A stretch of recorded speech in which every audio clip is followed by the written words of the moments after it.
Luminosity and Spacestation are both kind of on an even playing field, if anything else. I sincerely believe in the science of the series, and in a 5-game set, what you do in game number 1 kind of sets the tone, right? And it's up to the enemy, whoever loses, to respond in game number 2, right? The ball's in their court, so to speak. And there's something to be said about game number 3 and game number 4, but when it comes to game 5, you have to win 100-0 in order to maintain that momentum from 4 to 5. When you're just looking at game 5 with just sort of a regular win, this is on an island by itself. And you were talking about fatigue. This is also where the adrenaline kicks in.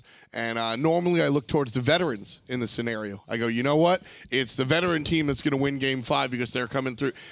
You've got Jeff Hindla and Barracuda on the left side, and you've got Zapman and Jigs. Everybody here is a vet. Everybody here has been here for 4+ years. I mean, you can't just boil it down to, well, this team's got the heart. This is really anybody's game. Aquarius is really the only member that could possibly be looked at as somebody without as much a veteran experience, at least not for the competitive side. He's been around the scene for quite some time. And realistically speaking, I would have to agree, this is really going to be the standout point for those leaders to really come out swinging. But I do like what Spacestation did this time, where they just banned out the Morgan flat, right? They know that Luminosity has the first pick. It wouldn't be any surprise to me if they actually tried to draft that Morgan. Yeah, but key factors so far in the draft is Circuit, Ratatoskr, AMC, and Sol, all of which are still on the table, all of which have been staple picks and bans throughout this set, and one of them's gone away Circuit. Rat first pick. It's going to be the Amusing Cobb. It's going to be the Mutant Cobb. Spacestation Gaming have the option in their house.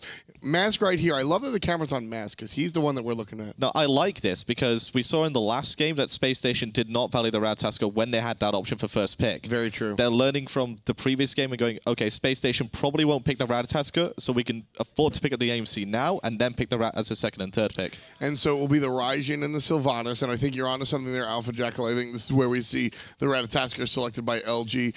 The Soul will be taken by LG, so Andy's got to play something new. And in that regard, I'm also thinking LG, maybe they go with Thor. This is the first game that Spacestation hasn't had Raijin banned against them, and I think that's the primary reason why we're seeing this be the first pick. Luminosity, every single time before just now, has opted to ban Raijin in all of the drafting phases. So that is something to be said when they don't want to risk Anister getting onto that Raijin. Well, coming into the Super Regionals, I maintain that Anister had 2 gods, one of which was Ra, and the other one was Raijin. And he's got Raijin right here. Yeah. Kind of scary if you're LG across the way, because, you know, we were talking about the Soul and how an awkward carry absolutely can carry, as we watched last game, but definitely not always going to be the case. Whereas Raijin, on the other hand, Raijin is going to blow you up. Raijin can absolutely rip through any sort of takey frontliner if he's permitted to do so with the lead, and that is something I can see Homefe really trying to focus on, is getting Anister ahead. If I can feed Andy, I can feed the entire team, and then we're all eating good tonight. But right now, Luminosity, I think they might actually struggle a little bit here because they already banned out the Bakasura, but there really is just so much left on the table still for Helmefe to potentially pull out, and Ratatasker still being in selection. There's a lot of possibility, maybe even a Thanatos. LG not even thinking about it, though, banning out the Bakasura and the Naja instead, willing to sort of let the Ratatasker go through it. Looks like Spacestation Gaming have the ball in their court right now. They previously banned out RTO and Osiris. Scotty will be the hunter of choice for Spacestation Gaming with everything on the line. LG have their last 2 selections looking for the Xing Chen, which is likely to be in the hands of Jeff Hindla. And their last choice will be the Thanatos. I had a sneaking suspicion that was going to be a Raven solo and they were going to save the Ratatasker for final pick, but the curveball of the Thanatos, I like it. You can get Hercules down to about 30-40% HP and then execute him before he gets that big burst heal off. Yeah, I love Thanatos into Hercules. It seems annoying with the heal, but Hercules is the man that never dies, and Thanatos is the guy that kills you. I'm upset because I called it for Thanatos being Space Station, because I just had that like lurking feeling knowing Homofey that Thanatos is going to be the next god of choice. I think this is also part of the reason why we're seeing Luminosity pick it up. Exactly. Both of these junglers have a Thanatos. Thanatos is an early game pressure monster and a guy that can absolutely... He's been a sleeper pick in the SPL. We've seen him come out a couple of times and wreck havoc. All the marbles. Everything on this one. Game 5, who takes the series and goes to HRX? I want to say LG, but I think Spacestation Gaming Straft is just that much better. AFK. Okay. Taco's going to pull her safe card. I'm going to remember that for tomorrow. Me? I think it's all Spacestation. Let's go to the action. It's the casters. Game 5, Space Station versus LG. Winner goes to HRX, and the other one got to go down the pools. The only real loser, though, is everyone else in group that's got to deal with one of these teams. Honestly, this has been such an impressive best-of-5 yeah. set, and I'm so glad it's going the distance here. Both of these two drafts is just really covering a lot of their options here, and I'm really surprised that we saw Thanatos. I'm not surprised that we didn't see some jungle bans, considering how wide the pool was. You know, you were talking about Erlong Shin there in the back. I was also talking about, Thor potentially was an option. Camazotz worked out really well for Homie FA as well. And with Jigs playing the Sylvanas, the way Zaman was playing with Eager last year for Super Regionals, it was all Sylvanas and Zeus combined. This time around, keeping Sylvanas traditional to his roots literally allows Zaman to kind of get that free roaming power. Hello? Aquarius in the solo with Thanatos? What? All right, well, there you go. It's Aquarius taking the solo Thanatos. Totally, you're the solo guru. What's Thanatos doing solo Aquarius is feeling? Just to any time there's going to be action in the mid lane, here comes that global pressure, using the passive from the Thanatos, giving him that extra movement speed whenever somebody's in that execute threshold. If you're Baskin...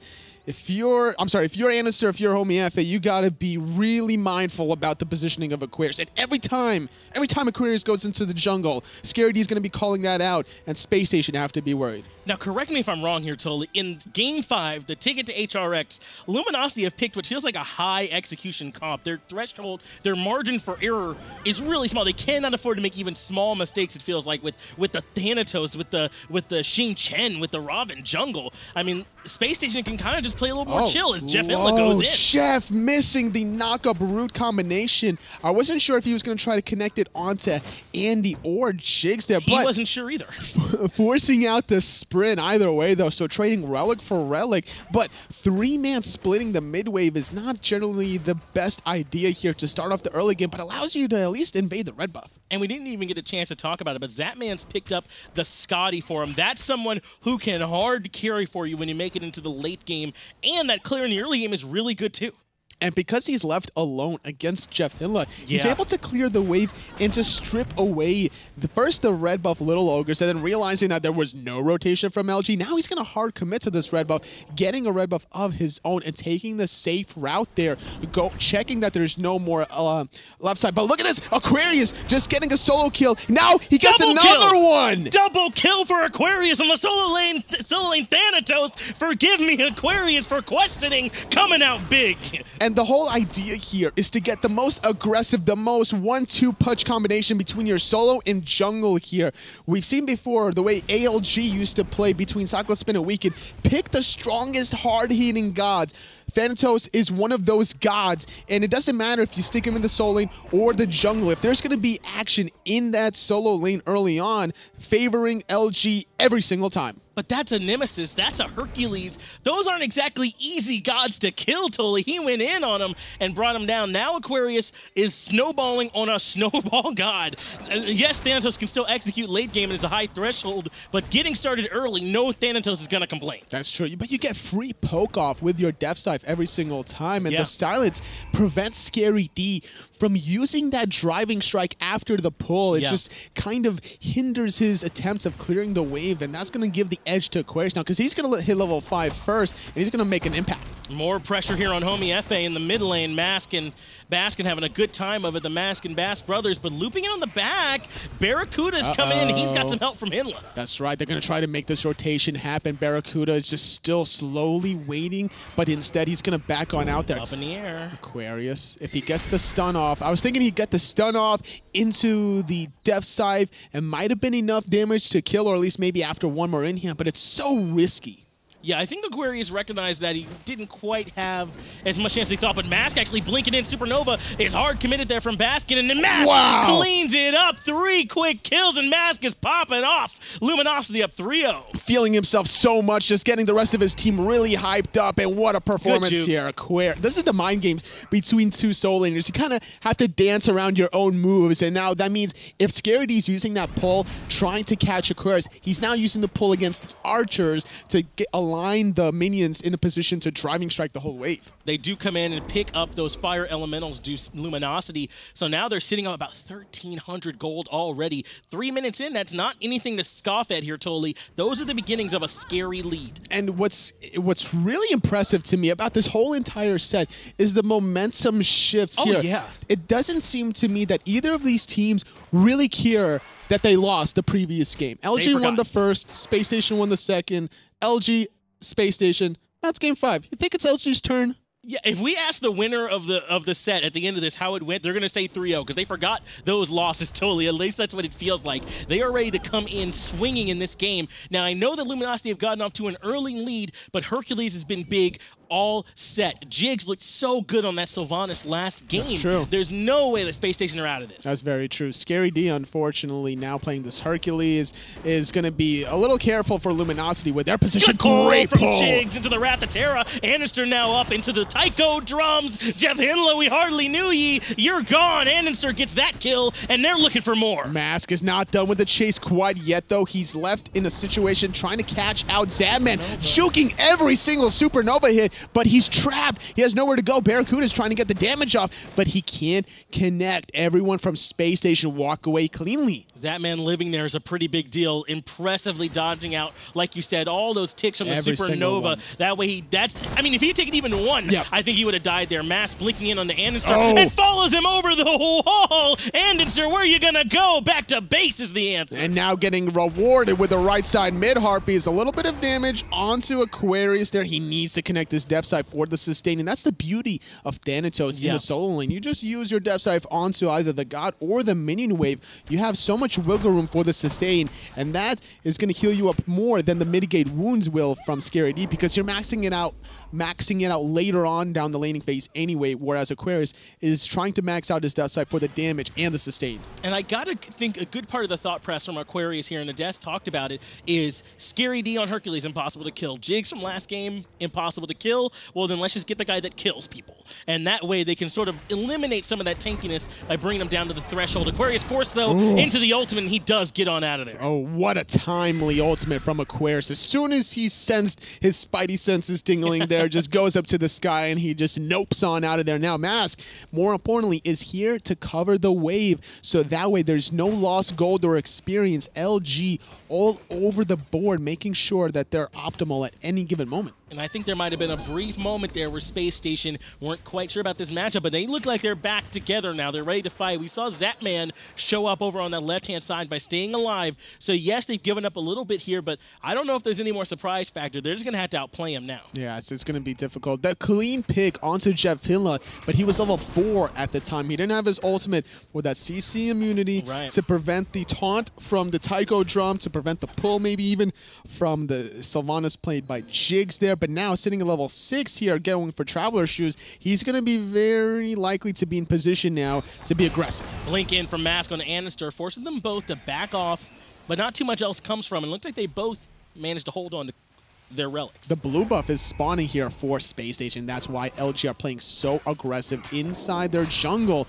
wanting to strip that away. And against a Hercules that needs to use that blue buff MP5 to get off more pulls and pushes to stay relevant in that laning phase. And now they're looking to invade this speed buff as well, but everyone's here. Jigs, Homie Faye is here, and actually the ultimate comes out onto Aquarius, who heals back up at that Death Sight. The Whirlwind of Rage and Steel brings Jigs back into damage. Executed by Aquarius. Scary D trying to run away, knocked up by the Supernova. Still going to get chased down a little bit longer, but that's a tier 2 tower, and that's still a level 8 Hercules, so a clean pick onto the Sylvanas from Jigs. It doesn't matter if you go reinforced shoes there, you're still going to get executed. That's why he's going for those Traveler Shoes instead. In the end, they are able to, I believe, steal the speed buff away, too, as we see one around Mass. So that invade went about as well as it could have for Luminosity.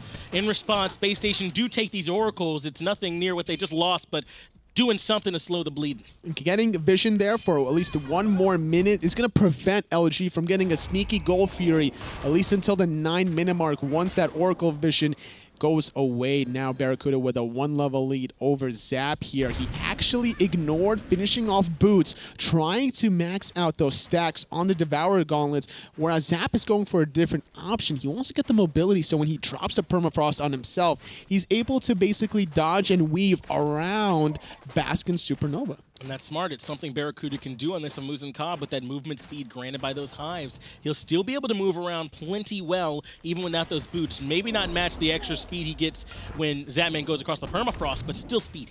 And with this kind of build selection, sometimes when your hunter is building passively like that, going for more of a farming-centric game, that means the team's action is probably planned around the opposite side of the map, and that's what LG did. They stole away the blue, the speed, they got a kill onto Jigs. They kind of revealed their hand in the early game, and it's allowed Barracuda to get the stacking edge here now as he's finished his boots. Aquarius, though, getting a little bit punished by Scary D. Actually, horrific emblem coming out, able to use that Death Sight to heal right back up to the ultimate from Scary D. So now the Relic was used, but the ult come out from Scary D. I like what Aquarius did there. As soon as the boulder came out, you're basically immobile as a Hercules, right? So that's a free target for the Death Sight every single time. Now Scary D still sitting at about 70% health, needs to be careful about any sort of rotation. Has a nice little ward there right above the Fire Giant pit, so he's going to see this rotation from Baskin. That way he won't be caught off guard. So good ward placement. Baskin instead is going to settle for those Fire Elementals. So that is still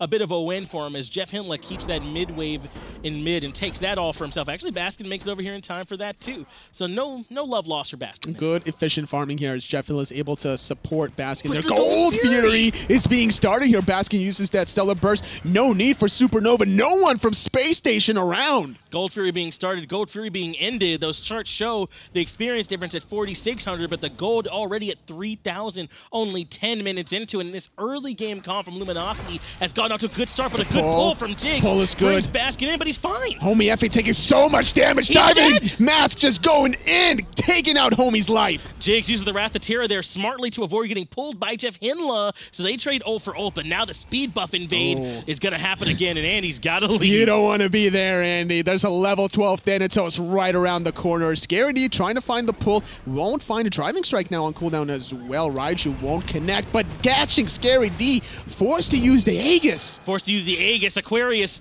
I think someone called my boy back because he went into that ultimate looking for more, but instead came back towards the team. So I like that they were listening to the comms. And that was a smart idea because Scary D can still play around that Thanatos ult. Yeah. He can immune the stun by using the boulder here, and Aquarius would have took a lot of damage under that tier 1 tower. He probably would have died if he dove that.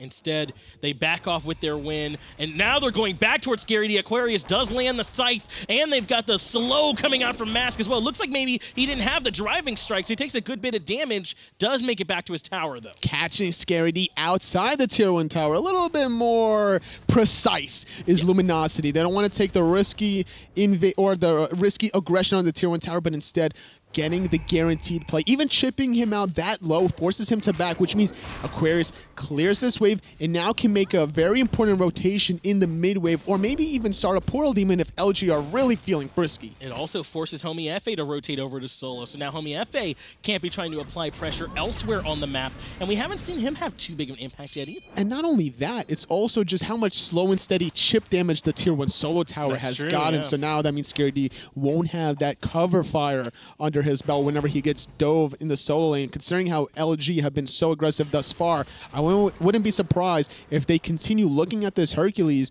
knowing the true impact that he can have in the mid to late game. Yeah, right now the lead for Luminosity is pretty extensive. Everyone either just barely even or behind Space Station Gaming. No one's gotten any leads so far. Closest one is Jigs and Jeff Hindla, who look to be pretty close, as Jigs only fallen once. He's done a good job with the Wrath of Terra to immune a lot of the crowd control. Hitting some good pulls as well, but sometimes he didn't have the follow-up there whenever he really wanted to. Homie Effie's getting bullied by Mask, and can we talk about this 4-level difference? Oh yeah, that's nuts. Mask is looking really good right now. He's in a really good spot. In fact, I'm thinking all of Luminosity are feeling good right now. So let's get that Sennheiser listen in with Luminosity. I can zone. You're about to go safe way. I have to go safe way. That's fine. That's fine. They're gonna rotate. Yeah, just fight. They're coming. There's a 5v4. I have blink. Yeah, ready? Are we gonna blink? Okay. Oh, hold on. What are we doing? Are we resetting? I'm on. Reset. Scotty in the back. I'm ulting their back line. Jigs 1 HP. Yeah, I pulled him into you. I pulled Herc into yours. Herc. Hold target. Herc's almost dead. Nice. You got that optional. I'm running. Yeah, be careful. Just chill. Yeah. I'm not with you guys. Huge Nice, Be careful. I'm back. Let me leash them. Alright. I was going to come in. We can't really. Yeah, I'm on. Yeah. Trying to pull it We out. could do it. I think you guys are fine. Yeah, we're chilling. We got it. Good chance. Let's go through portal speed. Go through portal speed. Yeah. Their red just spawned as well. They might Nemesis speeds down. Good communication there from Luminosity. For a second, looked like they went too far, but they come back in and get the portal. They could have got so much more if Aquarius lives for just 2 more seconds. He gets up in the sky, and he would find the execute onto Jigs, which would heavily return the tide in LG's favor because you get the heal on top of that. He gets off more rotations, but still walking away cleanly after that 1-for-1, getting the portal demon slowly but surely, building off of a very comfortable 4,000 goal lead as Goldfear is about to respawn in less than a minute. And in that fight, we heard for the first time, at least from the listens I've heard, just a little bit of confusion in the comms of LG. I heard a couple of people going, well, what are we doing? What's the call? Like, let's go in here, they're almost dead, or over here. They were just a little bit spread out. But Aquarius does at least get that tier 1. And then as soon as they were asking, like, okay, what are we doing here? Mask just blinks into the back line, and he's like, I'll tell you what I'm doing. I'm blinking in. Yeah, and he's level 13 here at this point. It looks like the homie FA's been able to do a good job farming. He's cut some of that experience lead he was struggling with, at least down to 3 levels, it looks like right now, or 2.5, as Aquarius and Scary D continue to trade it out. Nice ulti from Aquarius. If he gets pulled there, he definitely would eat a driving strike under that tier 2 tower, and that's not where you want to be, but still a relatively good spot because he has a lot of cooldown reduction here. Yeah. Gladiator Shield, also having Breastplate of Valor. You're just spamming away, and that silence is a good form of crowd control in these team fights. And it's got some good synergy with his kit. Gonna add on a little bit more sustain to the healing he's already getting from those death sides when he lands those autos thanks to the Gladiator Shield. So the build working really well for Aquarius. This Thanatos solo is not something he's just doing. Barracuda didn't have vision. He's gonna get turned on here. Double knockup from Jigs, but actually, it's Barracuda doing the damage instead. Yeah, everybody on Space Station turned and ran around. Barracuda's in the backline, okay, but Mask going in on Jigs. Clean enough. Baskin takes down homie FA. Clean team fight for Luminosity, 2-for-0. And now they're going for gold. Andy in the back gets off the Raichu, forcing out the Aegis from Baskin. Now he's forced to jump away here. Zadman's going to get pancake flipped, forced to use the beads here. Everyone from LG feeling really confident as they start this Gold Fury. And Space Station don't want to give this up. Zadman's coming in to look for the contest with the permafrost. So Barracuda drops it and waits for that to fade away. Anister has to back, and looks like now they can take it uncontested. Luminosity looked real clean. Great discipline and reset. Even with the permafrost there, that alone is a potential steal. Now, granted, it's a 1%, but still, you don't want to risk it, right? Like, if Space Station steal their way with a permafrost, that's a huge toll on you mentally throughout the rest of the game. No, not with a ticket to HRX on the line, not with energy down there in the group stages. Yep. I'm not giving them 1% of anything. I'm going to HRX for free. That's what Luminosity are saying. Where are you going, Zap? He's caught in a really awkward position there. He's forced to use the ultimate just to escape and get away from that bee honey there, making sure he would stay alive a little bit longer there. As at the right side, Aquarius was chasing down Scary D for a little bit longer there. And yeah, like you were saying, this is the elimination game for both teams. Winner of this goes to HRX. Loser faces off Noble, Energy, and Trifecta in group play. I don't even want to know. No, I don't even want to, is what I'm going to say to that. So they're going to stay up here. They're going to do their best to try and go straight to HRX. And you talked earlier, Mask is just going in. Well, my dude is 4-0-5 till he's level 15. I don't blame him right now for going in. He's looking really good on this Robin. 100% kill participation between that 4-0-5. 9 kills collectively from Luminosity, and he's been involved in every single one of them, being a part of that early double kill from Aquarius, which is why he's comfortable 1-level lead over this Hercules on Scary D, able to still make a pretty big impact playing Thanatos solo, which I don't think we've seen since, I think, Variety played it at Worlds with Obey. 3 members are lurking over here, though. Aquarius is going to have to be careful unless he gets ganked down here. Homie FA comes over, kind of shows the hand, and Aquarius is safe, so he ends up backing off. But Toli Is Luminosity showing a pocket strat here, you think? What is this something that maybe they didn't want to show this early? No, this is do or die, honestly, for that. Because if you don't win here, then your chances of winning in group play is it's probably less of a chance to go from HRX from group play than it is in the semifinals, because you only have to win 3 games here. Group play, you have to win at least 4 out of 5, unless you're going to go with tiebreakers. No, no one wants to have to do that. So, as you said, Luminosity putting it all on the table here, Totally. They clearly are comfortable with Aquarius on the Thanatos, Mask on this Robin in the jungle, and it's looking good for them so far. They have not won just yet, though. They are very well in control. They got about 6,000 to 7,000 gold lead. The experience lead was pretty high, and we saw it too. We're only about 18.5 minutes in, and Luminosity now waiting on that Gold Fury to come back up or waiting to start Portal Demon and push this one a little further. Yeah, Gold Fury respawning in about 2 minutes and 15 seconds. Space Station are trying to find their footing. Homie FA is struggling here. He's gone for a Heartseeker, and considering he's behind, I don't necessarily agree with this. Normally, when you're behind, you want to try to find ways to get back into the game, not play a little bit more aggressively. He still even didn't have the time to back to base to get even a second relic. So if LG started an objective such as this Portal Demon, there's going to be no possible way Space Station can test. And the only one he has is pretty defensive. It's just a beads. It's just something to get himself out of trouble. I don't blame him. There's lots of trouble to be in, but it means his team fight impact won't be huge, and neither will Space Station's impact on that Portal Demon as it goes down for free. Zatman, though, looking for the man fight up against Barracuda. He's pushing in between the Tier 1, Tier 2. Homie FA, though, immediately gets Bear's shredded. Bear's holding 1v2, even potentially a 1v3 with Andy right around the corner. Now, Jig's making this rotation top-hand side, going to try to heal his teammates. Yeah, he's going to chase them down, trying to spread this AoE honey damage, applying the bees, because he knows he has the rest of his team by his side. Mask, he would not hesitate using that ultimate over the purple buff if commanded to. And that way, they are able to relieve the pressure. Now the Tier 1 tower still stands strong. No one falls from in left lane. In fact, Barracuda now applying pressure onto the Tier 1 in left hand of the opposition team, and they're looking to keep going. That's right. Just basically getting every objective is LG. Getting even a Tier 1 tower. Gold Fury respawning in 50 seconds. Plenty of time, really, if they wanted to get this Tier 2 tower with both Homie and Scary D on the right-hand side. It's LG with a man advantage on the left. Jeff Hanlon doesn't get anyone with the Whirlwind of Rage and Steel, but it doesn't even matter. Barracuda cleans up Jigs thanks to some help from Baskin. That's one quick, easy pick. This is a level 19 Amoose and Cobb,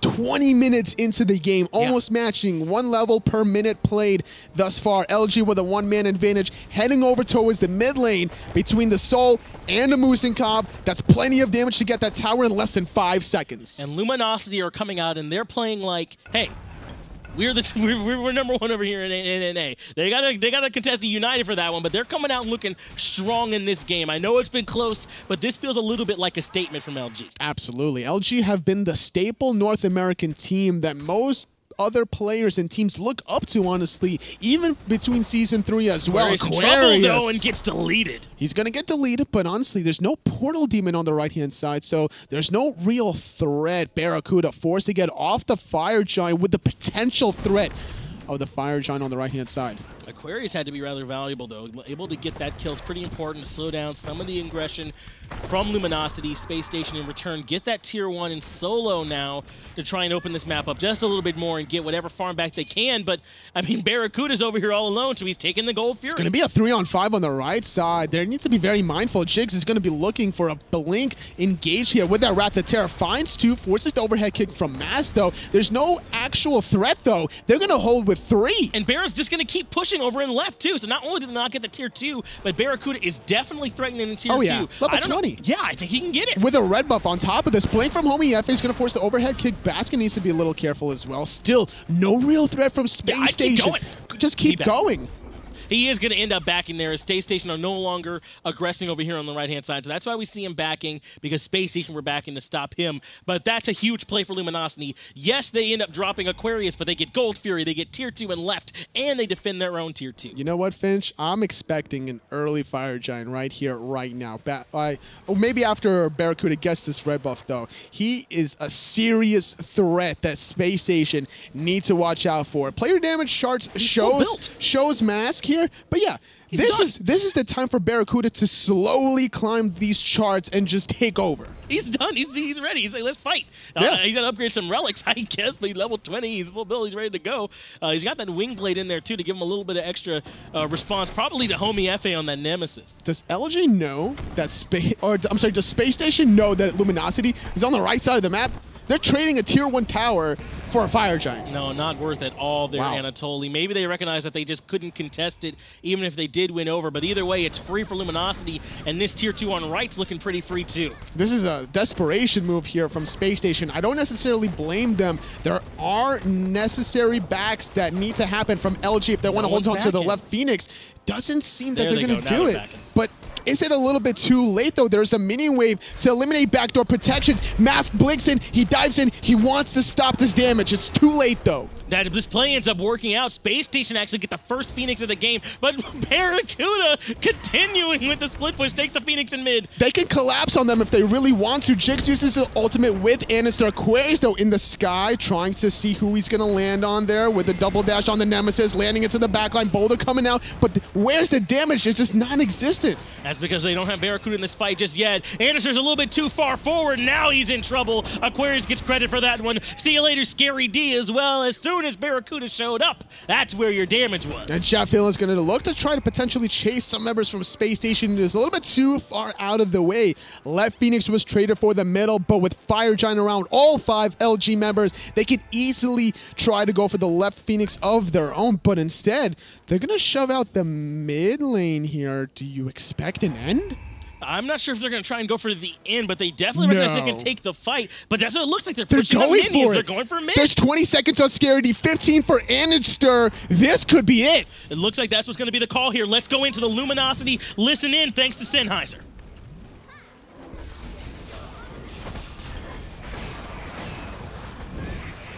And now it's going to be over, actually. They're going to go into this Titan room. Mask gets taken out by Zadman. Homie, that's it. It's going to be Luminosity advancing to HRX.